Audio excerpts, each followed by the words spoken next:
Welcome to the Panic Room, where we talk about all things panic-inducing. I am the Queen of Panic. Warning. Some episodes may contain content that may be disturbing to others. Viewer discretion is advised. Now let the games begin. You broke his nose in 3 places! Penny screeched. It only looked like one place to me. Ben mumbled. A lobotomized bag of piss could tell you where it broke. His nose looked like somebody put a jackhammer to it.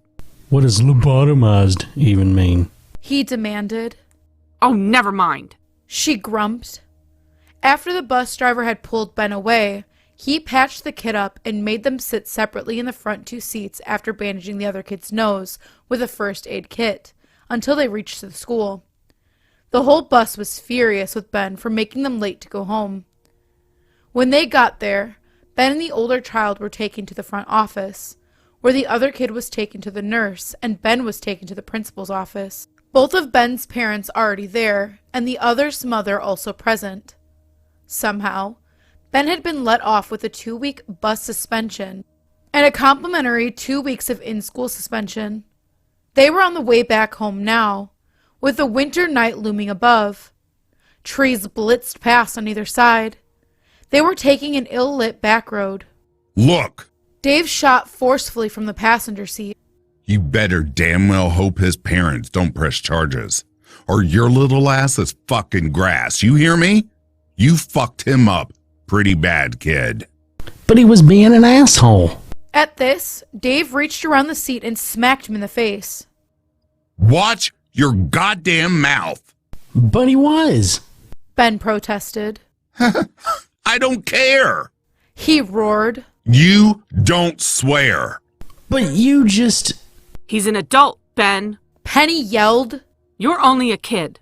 Ben, when we get home, you march your ass right upstairs and wash your mouth out with hand soap. But Dad... No buts. But... Not a word. You hear me? Yes, sir. Ben mumbled dejectedly.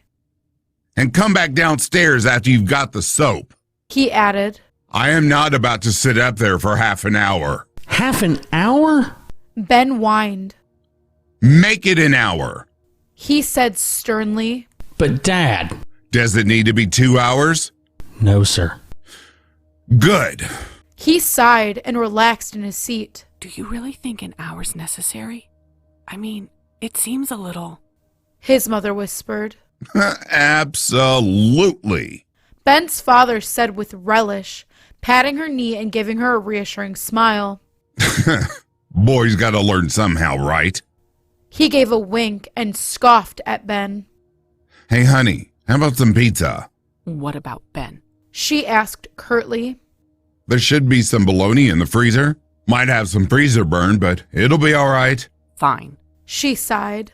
But no meat lovers, okay? Well, what kind do you want? Extra meat. Dill.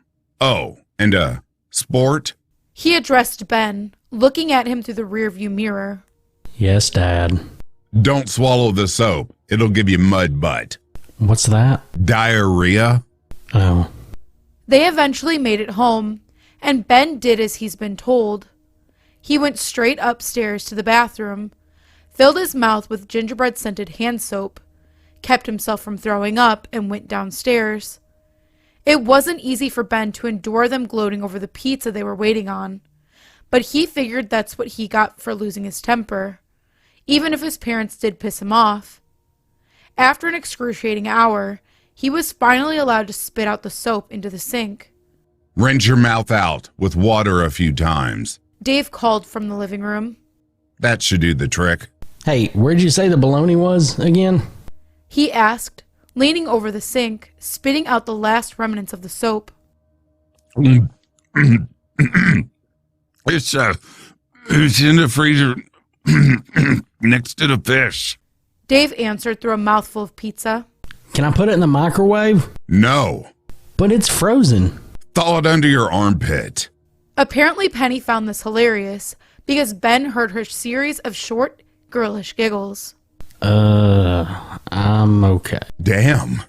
Honey, this pizza is so warm and rich. His father gloated as Ben fumbled with the frozen fishy bologna. The crust is so thick and soft, His mother added with exaggeration. and the cheese is so moist and gooey. Ben glared at them and cursed them internally for their precious pizza. I sure wish Ben could have some. Dave taunted as he reached for a particularly tasty-looking piece. Do you have to rub it in? Ben snapped. Go to bed, sport. Penny giggled. He was in a wooden clearing, completely alone. Looking down, Ben saw that he had a gas can in his left hand and a revolver in his right. Somehow, the gun looked familiar. He looked back up to see his parents standing a few yards away from him, the orange moon casting an eerie light on their faces. They slowly shook their heads in unison. After a moment, they smoldered away and were replaced by Ben's grandparents, who were nodding at him in sync with each other. Charlie's head exploded in a great gush of blood, immediately followed by Helen's chest and head. They fell to the ground, thrashing violently. Ben heard a noise behind him and turned to see a large, black, brindle pit bull trotting up to him. He nipped Ben's left hand, making the gas can drop. The dog picked up the can by the handle with its mouth and strode over to the flailing bodies. The dog drizzled gasoline all over them, and they started to hiss and cough vehemently. The pit bull cast down the gas can and trotted over to a sapling that Ben was sure hadn't been there before. The dog barked at the bodies and curled up as if to go to sleep. The instant the dog barked, flames erupted from the bodies, and Ben's grandparents became silent. Ben heard an insane cackle come from somewhere and became furious, ready to shoot whoever it was finding pleasure at this. He lowered the gun when he realized that the cackling came from himself. Blood oozed out of the sapling's bark. Kill it! Kill it! Daniel urged, who was now poised on the other side of the sapling with a stiff finger pointed at him. Ben tried to ask why, but his throat felt clogged and swollen. Kill it! Kill it! Kill it now! He screeched. Ben raised the gun to the bleeding sapling. The pit bull whimpered. Kill it! Kill it! Kill it! Ben shook his head and let the gun drop. All was quiet, save for the soft crackling of the flames. The sapling gushed blood like an open artery. Daniel made a slicing motion across his neck with his finger and gave Ben a look of loathing. He reached down and picked up a revolver. Ben looked down at his feet, but the gun was no longer there. How? Ben asked. Daniel only put his finger to his lips and put on a murderous smile. The dog was growling. Daniel aimed at the tree. Then he fired. Ben collapsed to the ground instantly, screaming and clutching the new hole in his chest. Warm, wet, hollow, he thought. Looking up, everything was total emptiness, save Daniel, who was now standing over him. He glowed a deep blood red. He smiled saintly. The tree. Ben gasped through the blood in his lungs. Daniel shook his head, still smiling. You. He whispered, raising the gun to Ben's face. Who are you? He wailed in agony. Names Daniel said softly. have power. And while I know yours, Benjamin Ross, I don't think I shall tell you mine. I've had many aliases in the past, and right now that alias would be Daniel Mortley. But it is only that, an alias. But don't worry, Daniel is safe with me, serving his purpose. But I suppose you can call me the Nameless, since I have no need for a proper name. Why would I, when I have people like your lovely friend, Daniel? What? Ben blurted through puddles of blood gushing out from his mouth. Oh, I'm sorry. The Nameless asked sarcastically, cupping a hand around his ear. Where is he? Home. My home. Ben's eyes began to throb as he closed them tight against the imposter. What do you want? Ben sobbed to the ground. The Nameless hurled the Book of Agony in front of him, that crimson severed head leering up at him. You. The Nameless smirked and rolled up his sleeves. Why are you doing this? Ben choked. Only I. The Nameless responded. He raised the gun and his eyes grew dark as he pointed it at Ben. He cocked the gun. Bang, bang, bang! Ben, get up. Your grandparents are here. Penny cried through Ben's bedroom door. Ben screamed and clutched at his chest, his heart pounding. He checked to see if the hole in his chest was still there, though he did not know it. Ben slumped back down into his sheets in an effort to calm himself down from the dream, desperately wishing to understand what it meant. Ben, come on before I make you wash your grandmother's dentures with your own toothbrush. Dave called jokingly through the door.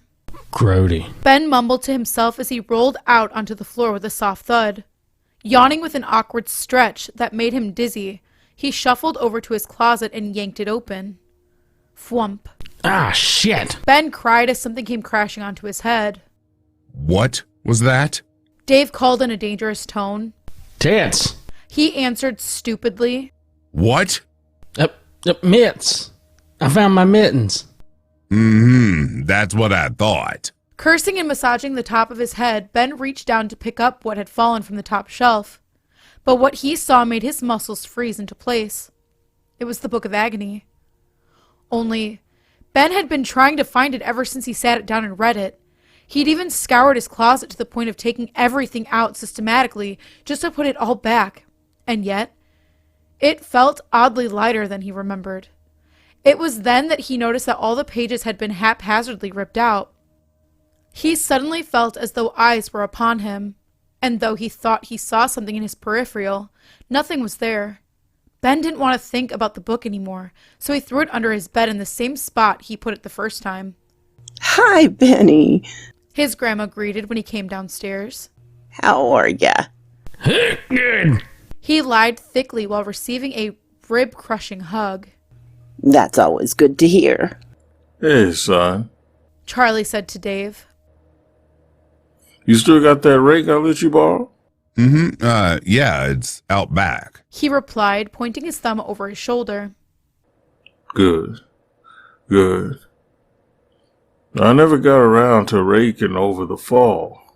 I figured I might as well get back to it while I was here.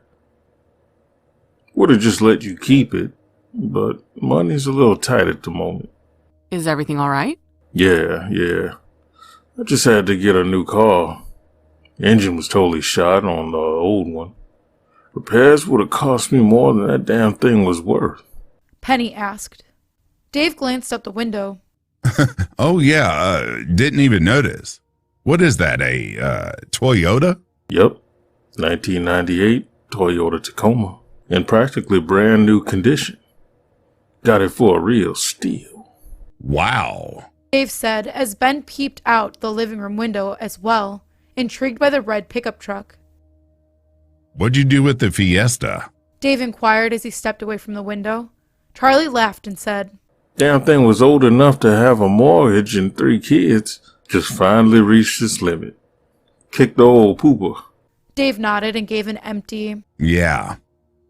Benji! Charlie boomed, pretending to just then notice Ben, as he violently attempted to break every rib he had, which his ribs were already sore from Helen. Hey, how you been? School going okay? Yeah. He lied. That's not what I heard. Heard you got into a scuffle. Did you hit him good? You're not encouraging him, are you, Charlie? Penny scolded. Charlie excessively coughed, straightening his posture. Ben, He stated with a sudden seriousness that made him jump a little. what you did was highly unacceptable. I hope you learned your lesson. However, when his parents' backs were turned a few minutes later, Charlie turned to Ben and gave him 2 thumbs up. A boyish grin spread across his face. Ben grinned back, a warm feeling spreading across his chest. All right. Well, you ready, Ben? Charlie asked an hour later after they'd all had breakfast. Ready for what? He asked. Did you guys not tell him? Helen asked his parents. Dave scratched his head awkwardly, and Penny coughed and stared down at her plate. Well, I thought we'd go to Nashville today. Charlie explained. You ever been to the first? Ben shook his head. It's an art museum. Helen exclaimed, catching Ben's attention as he thought of his favorite television painter, Bob Ross. They put on a lot of really interesting art shows. I think you'd like it a lot. Benny mentioned you like to watch Bob Ross reruns sometimes. Who's Bob Ross? Dave asked, embarrassment gone as he chewed on a giant heap of scrambled eggs. Helen smiled. He's a painter on TV. They're doing a show on Aaron Douglas today. Charlie said to Ben. He was a Harlem Renaissance painter. Really good stuff. What's the Harlem Renaissance? Ben asked, setting down his orange juice and putting his napkin on the empty plate. Well, I guess you'll find out. You ready?